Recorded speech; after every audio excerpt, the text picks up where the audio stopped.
Sobrang dami mga buntis and postpartum moms ang nagtanong sa akin kasi nagka-PUPPP rush ako. Just like postpartum hives lang din yan, me. So sa mga pregnant moms and mga postpartum moms dyan, ito i-share ko na to sa inyo. Ito yun, me.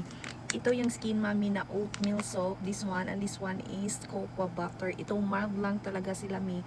Made of oatmeal, honey, and milk to. Tapos ito naman, made of cocoa butter and shea butter. Nakaka-moisturize talaga to, me.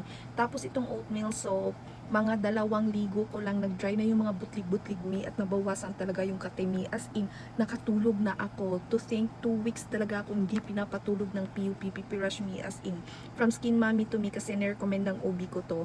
And ito ang pinaka nagustuhan ko, 'di ba? Ito yung sabon na gagamitin natin pagkaligo.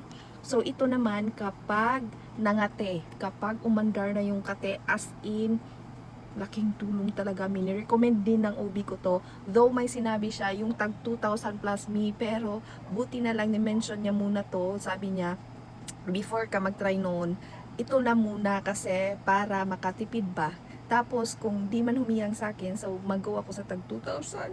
Buti na lang talaga, tinay ko muna to. Ito pala yung Cica Lavender Soothing Spray, me. So pwede to kahit may psoriasis ka, eczema, mapabuntis, lactating, pwedeng gumamit ito. Ito from Japan to me, and nag-undergo na siya ng maraming test, clinically proven and dermatologically tested. So, mostly sa mga gumagamit nito, maganda talaga yung, effect ba?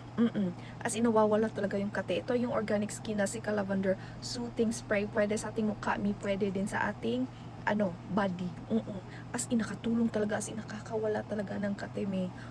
Sobrang thankful ko kasi naging effective ito sa PUPPP rush ko. Ito yung pangangate sa katawan ng isang buntis and postpartum hives. Pangangate sa katawan ng mga bagong panganak, yung mga dyan. So, ito, me. As in, maganda siya.